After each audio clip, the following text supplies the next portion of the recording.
Well, last night the second episode of Dark Side of the Ring debuted, and it was on the ultimate violence of Nick Gage. And honestly, watching this, to say that this guy has gone through a lot, because he's still currently competing. I mean, as we speak, he is the current GCW Game Changer Wrestling World Champion. And last I saw, he was being challenged by Jon Moxley. Now, Moxley, aka Ambrose, was interviewed for this second episode because he has history with Nick Gage. As a matter of fact, one of Nick Gage's more prominent matches during his first tenure in CZW, Combat Zone Wrestling, was against Moxley for the CZW World Title. And they touched upon that. They touched upon how, Gage used a pizza cutter or pizza slicer on Moxley's head. How he used it in his mouth, and Moxley thought, "Oh my God, did he cut my tongue off?"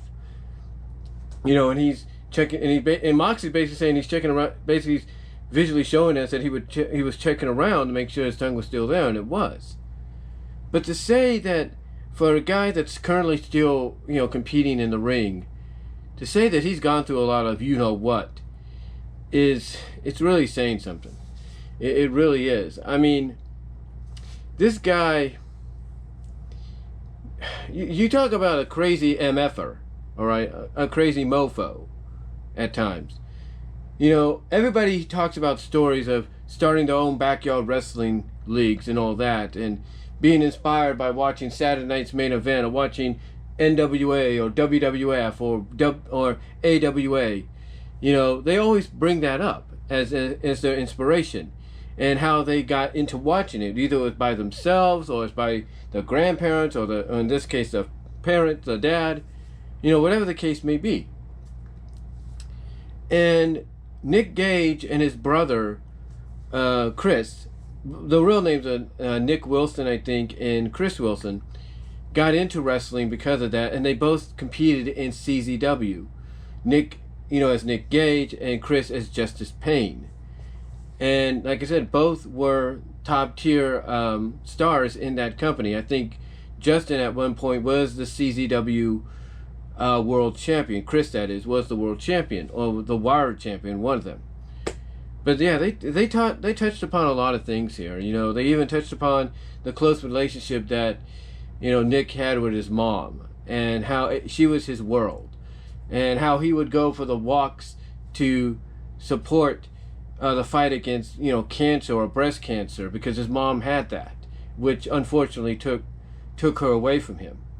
And that right there kind of like really started a downward spiral for him, because he started to get into the drugs, like the heroines and all that kind of stuff that people have been known to get into when they get into a certain mindset. They even talked about and showed a certain match between Chris and Nick for a CZW championship, where basically Chris saw what was going on and just basically legitimately beat the hell out of his brother, and just like that hit his finisher for the go home, and that was it. In other words, Nick Gage was too screwed up because of the drugs and all that to even be in that ring. I mean, everybody talks about Jeff Hardy and the Victory Road incident, or even Hawk at SummerSlam 92. Nick Gage was basically in that same category, if not more so, because his brother was ticked at him for going down this road, for going down this downward spiral. He didn't want nothing to do with him either. He really didn't want nothing to do with him. Even after the mother passed, he wanted nothing to do with him. So basically, it got to a point for Nick afterwards that he was getting down to such a downward spiral that he and his girlfriend, that is still with today, Sandra, moved in with her mom, but then eventually her mom, for some odd reason, decided, get your butts, I should say, out of my house. And I'm guessing it's because of the drugs they were doing. Because Sandra was getting in on it too. And they touch upon all this. They really touch upon all this. And finally they do get to that moment where basically they talk about Nick robbing a bank and making off with the money and everything. In fact, they even talk about how he took the money he robbed from the bank and came back to the founder, who was a referee in CZW, the founder of Game Changer Wrestling, and put it on his table, and showed him what he had done or whatever. And I guess he was trying to pay him back or something. I gotta go rewatch it again. But the owner of GCW knew exactly that, this wasn't like money he'd won from a lottery or he found off a street or he borrowed. This was legitimate bank money. Like, this was new. And I think he even called him out about it, saying, "Did you rob a bank?" And he admitted, in a way, maybe he did.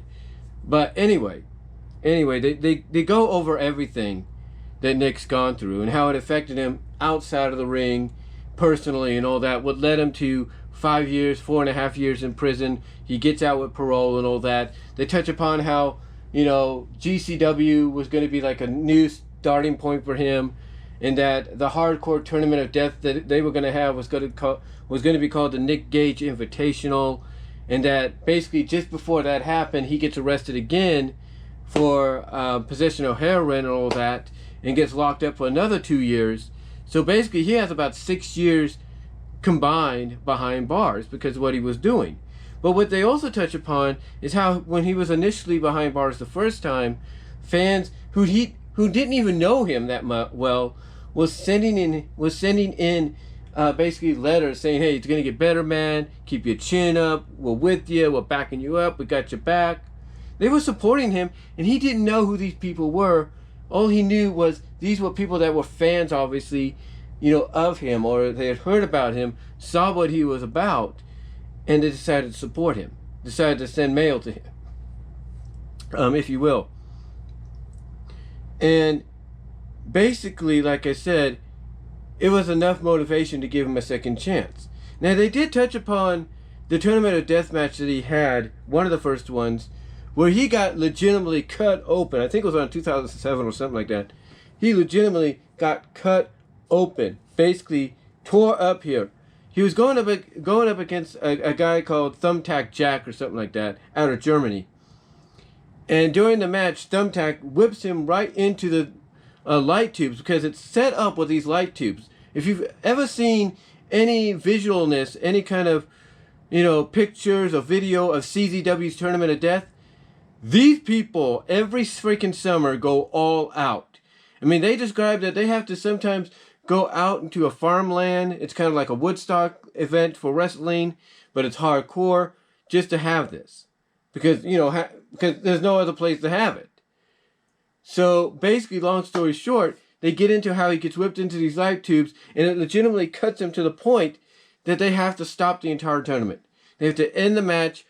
They have to end the match right there, give it to Thumbtack Jack, and they have to basically fly Nick Gage via metacarrier, to the hospital. And they mention that during that flight, that Nick had legitimately died for 7 minutes because of the loss of blood. He was losing so much blood that for 7 minutes he was legitimately dead from it. Legitimately dead. And that's scary. And that is scary. But basically, yeah, it was in a Tournament of Death match finals and he nearly died. And it was the finals that they had to stop because he couldn't continue. And they showed him wanting to continue. He wanted to go back out there. He's like, "Hey, just patch me up, I'll be fine." He wanted to go back up there. He wanted to go back out and finish. And they're saying, "No, Nick, you can't finish. You're bleeding to death."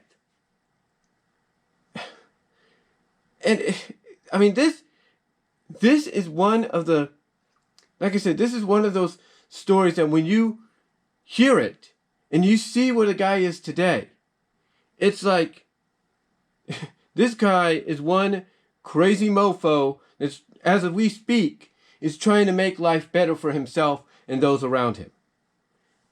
Now, they do touch upon the situation with David Arquette.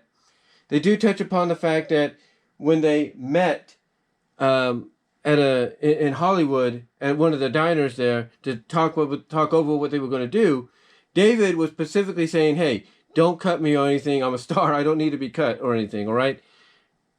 And Nick's like, "Okay, Nick's like, I'm going to get this guy. I'm going to, Well, he's not saying he's going to get this guy, but he's basically saying, oh, you don't want to get cut, but yeah, you want to have this kind of a match. So, okay, whatever. And Nick does everything. Like I said, Nick did everything that David didn't really want him to do. I mean, he knew he was... I mean, David kind of knew what he was getting into and everything because he wanted to redeem himself. He wanted to redeem himself because when they talked to David Arquette, they did go over the WCW situation and everything, and how stupid that was, and how the fans didn't like it even back then. And that now he wanted to prove himself, kind of redeem himself. So he knew what he was getting into, but there were certain things that he was specific about that he didn't want to happen to him during this match. And it all but did happen. Basically, it all but did happen. They even touched upon how, Nick Gage takes a piece of glass and stabs, David Arquette right in the throat, but all he did was cut him. It was enough to make him really bleed, but it cut him really deeply. So they go over that and how basically, Nick, essentially, called an audible and they went home. Basically Nick pinned David to win the match. But yeah, they go over that and everything. And then they go over the fact that around this time, if you will, around this time or a little afterwards, because he's on the road and everything, trying to, redeem himself, clean himself up, and all that, that he gets a phone call. And he ends up then calling his girlfriend Sandra. And they find out that his brother, Chris, known as Justin Payne, who was a CZW champion, I think Wired champion or world champion, had committed suicide. And he did this by jumping off a bridge that they can see right outside their house. That when he goes outside, he sees this bridge, and it's the same bridge his brother jumped off of. And the reason being is because his brother was going through a lot mentally. Like mentally, he was going through a lot, depression-wise and everything, mentally. And it got to a point that I think they said his brother robbed a car or stole a car or something like that. Like I said, it got to a point where they said his brother had stolen a car, had done something, stolen a car, I think, and the cops were pursuing him. And it got to the point that when they got to the bridge area, that the brother got out, and just before the cops can get him, he jumped off the bridge and killed himself. And then now every time he walks outside in the back of his house and sees the bridge, he says a little prayer for his brother. So yeah, they went through a lot in this episode. They went through a lot, and it's like, you hear all these stories about people that have gone through similar situations that are either retired or no longer with us. This guy is still going. This guy is still with us. He is still going. And what's eerie about it is he basically says that he knows he's going to go, that he knows his time is short and that he's going to go young. He just doesn't know when, but he knows that time's coming. So that was eerie to hear from him. But they touched upon everything. They touched upon how he created the MDK gang, and that's basically a group of fans, and how it's grown from one region to across the nation to across the world. It's really surprising. And that every time he's around, you hear people chanting MDK. It's, again, they just went through over a lot here. It's just really surprising, how much they went over. I mean, they even talk about after, him and his girlfriend got kicked out of the mother's house, they, in 10-degree weather, cold winter weather, that they ended up shacking or attempting to shack up at the now owner of GCW, and he had to kick them out because when he came home, he's like, hey, why is my door open? What's going on here? He opens it up, and on the floor in his living room was Nick and Sandra. So he had to toss them out. So they go over that. I mean, they just went over so much in this that it surprised me that this guy is still doing what he's doing. He's still competing, not just in wrestling, but in deathmatch wrestling as well. And now he's on the verge of headlining a GCW event with the man that he headlined CZW events with and has a history with, Jon Moxley, a.k.a. Dean Ambrose. It's just amazing. Just amazing how far this guy has come, and and what he's trying to do now to clean up his act. Because I'll admit, he looks a lot better now. He looks a lot more cleaner, leaner. It looks like he's on the right path now. It's like now he's on the right path. But again, the eeriness about this is he knows his time on this earth is short. And that's eerie to hear. That is really eerie to hear. But overall, this episode on Nick Gage was real. It was dark. It was good. It was dark. And, I got to give it to them again. I mean, they touched upon things that I don't think anybody else would even touch upon if they wanted to talk about Nick Gage in other promotions. So, really, really good job here with this one. It may not have been, on the level of Brian Pillman the week before, because that was a 2-hour premiere. But still, there was enough packed in this 1 hour, 45-minute, second episode of season 3. There was enough packed up here that it really got your attention and got you really invested in who this person is, and really, in my opinion, really wanting to support him and pray and hope that things turn out a lot better for him in the near future than they were in the past. But yeah, once again, it's a stellar episode. I can't take anything away from them with that. And if you've not seen Dark Side of the Ring, check it out. You have the episodes, on demand, through Hulu, on demand, I think, through Xfinity and your cable provider with Vice on demand. Check them out. You'll really like them. And I can't wait to see what they talk about next week when they talk about the WCW New Japan Pro Wrestling Collision in Korea event that took place in the mid-90s. I think during the time that Hulk Hogan was the champion, but he wasn't willing to go over there. So, yeah, that's all I'm gonna say, guys. Check out the episode if you've not seen it yet. You will definitely find this really interesting, for what they packed in for 45 minutes to an hour. But that's about it, guys. So till next time, comment down below. Let me know what your thoughts are on the live chat during the premiere, and I will talk to y'all later.